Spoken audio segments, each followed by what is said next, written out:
There is a moment in every man's life when he realizes that desire is not about pleasure, and power is not about force. It is about who bends first, and who learns to enjoy the wait. Most men never reach this realization. They spend their lives begging, bargaining, flexing, or posturing, mistaking access for dominance and compliance for victory. Those men are everywhere. They are loud. They are emotional. They are exhausted. And they are easy to manipulate. What fascinates me is not these men. It is the women who learn to play them without raising their voice or explaining a single feeling. If you are still under the illusion that relationships are built on honesty, mutual understanding, and sexual compatibility discussions over coffee, stay with me anyway. Disillusionment sharpens faster when it is earned. Let's begin with the uncomfortable truth men do not want spoken aloud. Sexual preferences are rarely about sex. They are about imprinting authority. A man's appetite expands or contracts depending on what he believes he's entitled to receive. Men who feel powerful simplify their desires. Men who feel uncertain complicate them. This is why men with long sexual histories often parade their preferences like credentials. They are not reminiscing. They are negotiating in advance. When a man tells a woman what previous women did for him, he's not sharing intimacy. He's setting a benchmark and waiting to see whether she flinches. Most women flinch internally and comply externally. They call it compromise. Men call it confirmation. A woman who does not flinch breaks the rhythm. The modern male psyche is fragile in a specific way.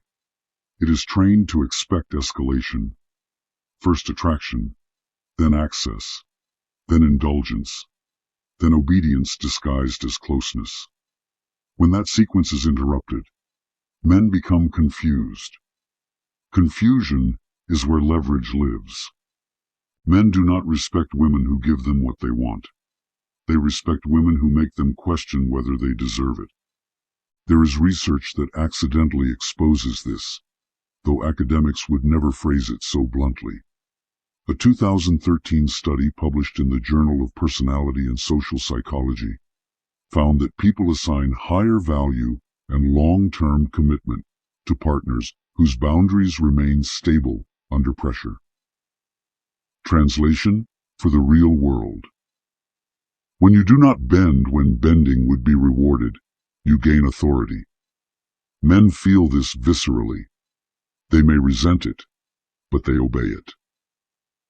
Now let's talk about the particular breed of man who believes experience equals entitlement. These men confuse having had access with deserving it again. They are especially common among men who dated widely before deciding to settle down, often abruptly, often with a woman who represents restraint, purity, or structure. To these men, marriage is not a moral decision. It is a containment strategy. They are not trying to become better. They are trying to stabilize supply. This is where many women misread proposals. A proposal after a refusal is not always devotion. Sometimes it is escalation. He did not get compliance through suggestion, so he increased stakes. Ring, future, pressure, permanence. The man believes time and commitment will soften what conversation could not. Men are very patient when they believe inevitability is on their side. And this brings us to the question that keeps appearing in my inbox. Dressed up in religious language, sexual anxiety, and false concern for compatibility. Will I be enough if I do not do what his past women did? This is the wrong question. Enough is a word men invented to keep women negotiating against ghosts. A man who measures fulfillment by a specific sexual act will always be dissatisfied. Not because the act is missing, but because the power attached to it has expired. Once a boundary falls, another appears. Men who collect compliance do not stop collecting. They refine. Now I want to pause the broader analysis and address a real situation, anonymously, using initials only, because this is not a spectacle. This is strategy applied. RS came to me through one-on-one coaching. She is engaged, religious, traditional, and chose restraint deliberately, not accidentally. Her fiancé has a history of women who indulged him. He mentioned that a specific sexual act was important to him because it existed in his past. She declined. He proposed shortly after. She is now wondering whether sex alone will be enough, whether this will resurface, whether this is a humiliation kink, whether avoidance is possible. RS. Here is the answer you will not hear from friends, clergy, or modern therapists trained to preserve harmony at the cost of hierarchy. This is not about sex. It is about imprinting precedent. Men introduce comparisons early when they want to normalize future pressure. He told you what other women did, so that later, when he asks again, it does not feel new. It feels overdue. He is not consciously malicious. He is predictable.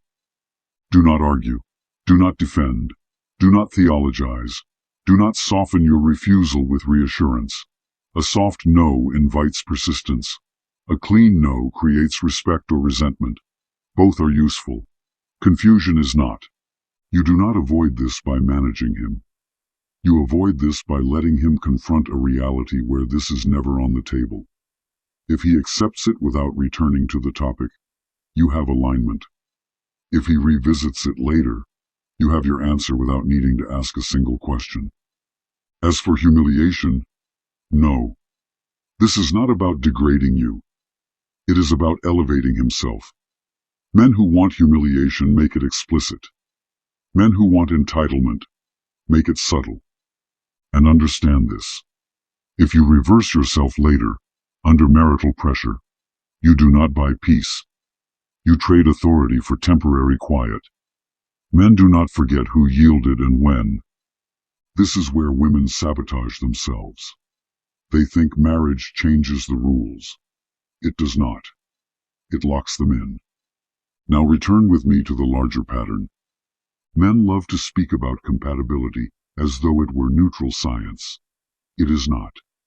It is a battlefield disguised as conversation. Sexual compatibility discussions are often rehearsals for future leverage. Whoever frames the terms earliest controls the range of acceptable outcomes. This is why silence terrifies men more than refusal. Silence means you are not negotiating. You are observing. A woman who explains herself teaches a man how to pressure her. A woman who does not explain teaches him restraint or departure. Departure is not failure. It is filtration. Women who try to keep every man end up shaped by the worst of them. Now, before I continue, let me address something practical. I offer one-on-one coaching. It is pinned in the comment section. Not because you need motivation, but because strategy collapses without precision. The benefit of private coaching is not reassurance. It is calibration. Tone, timing, phrasing, silence, pacing. Most women lose leverage in seconds without realizing it. Coaching exists to prevent that. The landing page is finished and linked in the description and pinned comment. Read the free PDF. Watch the free video. Subscribe to the newsletter. The women who do best are the ones who study quietly and act cleanly. This is what my weekly newsletter looks like. This is where I sometimes say things that YouTube doesn't let me say.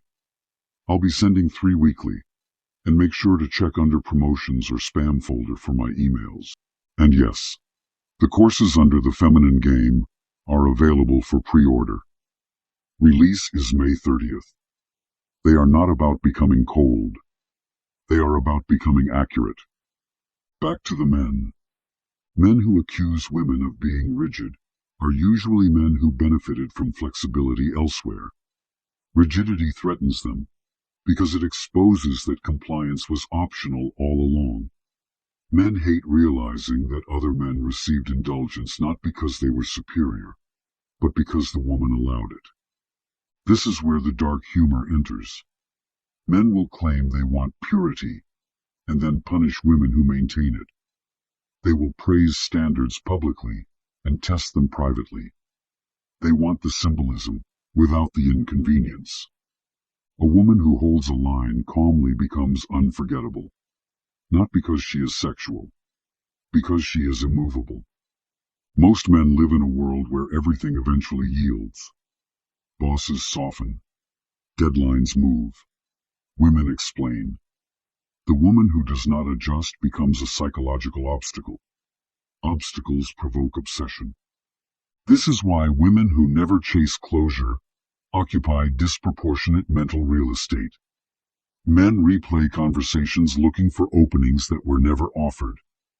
And before anyone accuses this of manipulation, spare me. Men manipulate by default. Women simply need to stop confessing their entire playbook out of guilt. We are approaching the part of the conversation people pretend not to hear. Marriage does not sanctify desire. It amplifies expectation. If a man believes something is owed, he will collect it eventually, or punish you for withholding it emotionally. Your job is not to manage his expectations. It is to make them clear and non-negotiable early. Then watch his behavior, not his promises. Behavior is expensive. Promises are free. I will continue this in a moment, because there is still much to dismantle, especially the myth that men settle when they cannot get everything they want. They do not settle. They choose the terrain where they believe they can win later. And that is where women who understand power quietly rewrite the ending. And this is where the illusion finally collapses. For women who still believe proving themselves earns rest.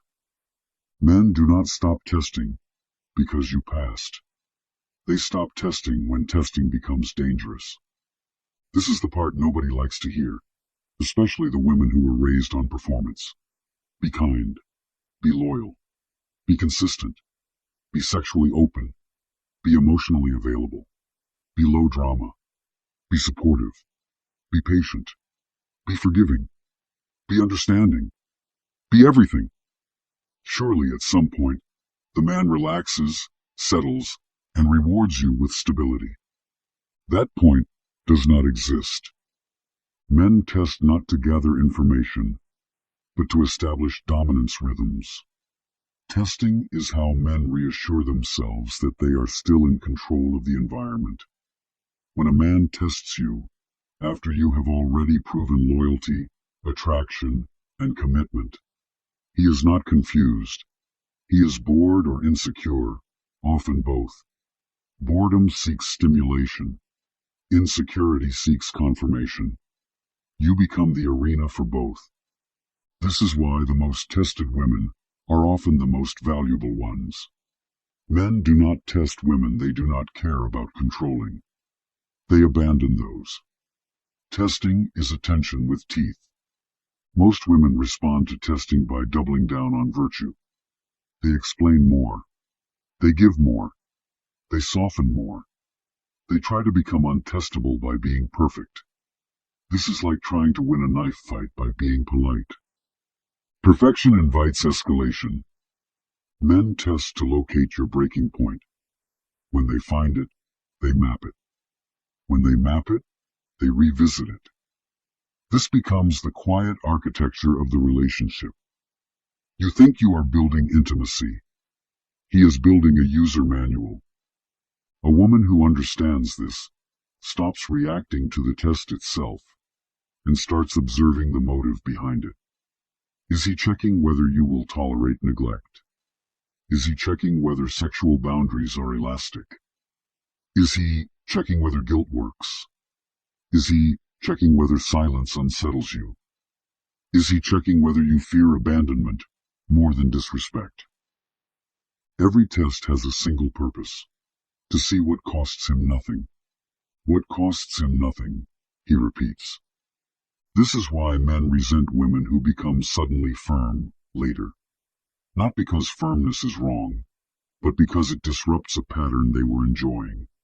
Men like consistency, even when it disadvantages them. A woman who shifts from flexible to firm exposes the fact that flexibility was a choice, not a trait. This is where accusations appear. You changed. You're colder. You're difficult. You're not who you used to be. Translation: you are no longer predictable. Predictability is comfort. Comfort kills desire. But unpredictability terrifies men who rely on routine to maintain authority. Here is the irony. Men claim they want peace, but they create tests to avoid stagnation. When a woman handles tests with composure rather than compliance, the man feels something rare. Respect mixed with unease. Unease keeps him awake. Awake men pay attention. This is why women who never chase explanations end up controlling the tempo. They do not need to win arguments. They let men argue with themselves. Silence after a test is brutal. It forces a man to confront uncertainty without feedback. Did that work? Did I go too far? Did I lose ground? Men hate unresolved power equations. They will move to correct them, often by over-investing. Now let me return briefly to RS, because her situation is the distilled version of this entire dynamic. RS, the mention of a sexual preference was an early test. Not to see if you were willing, but to see if your boundary was symbolic or structural. Symbolic boundaries bend with time. Structural boundaries shape the building. You responded correctly by refusing without drama. The proposal that followed was not a conclusion. It was a countermove. Marriage is the ultimate test amplifier. If a man believes something will be granted later, he can afford patience now. This is why you do not reassure him that sex will be fulfilling anyway. Reassurance implies negotiation. You state reality and let him decide whether to accept it. Decision is where accountability lives. And to answer your quiet fear directly, no, sex alone is not enough for a man who measures fulfillment by entitlement. But nothing ever will be. That hunger is not sexual. It is positional. You asked how to avoid the expectation coming up again. You do not avoid it. You make it expensive. When a man brings up a settled boundary again, you do not debate. You disengage. Emotional withdrawal is not punishment. It is information. It tells him the topic costs him access. Men are excellent accountants. They quickly learn what conversations produce loss. This applies beyond sex. It applies to disrespect, inconsistency, laziness, and emotional outsourcing. The woman who treats her attention as a scarce resource teaches men to budget. Now, for the women watching this and feeling a familiar discomfort, good. Discomfort means the fantasy is cracking. The fantasy is that love exempts you from power dynamics. It does not. Love intensifies them. The most stable relationships are not the most emotionally transparent. They are the most strategically quiet. Both people know the rules. Neither person keeps testing because both know the cost. And yes, this means many men will disqualify themselves early. They will call you rigid. They will accuse you of playing games. They will say relationships should not feel like chess. These men are allergic to accountability. Let them sneeze elsewhere. Before I close, let me say this clearly. Thank you to everyone who has availed one-on-one coaching. You are not weak for seeking precision. You are intelligent enough to know that instincts without structure lead to repetition. Coaching exists to interrupt patterns before they fossilize into regret. If this video held your attention longer than expected, subscribe. Attention is currency, and I do not take it lightly. And I want you to comment this, honestly, without dressing it up. Where do you notice men testing you the most after you have already proven yourself? Silence, sex, loyalty, patience, availability. Say it. And finally, if you want to understand these dynamics without turning bitter or performative, check the landing page in the description and pinned comment.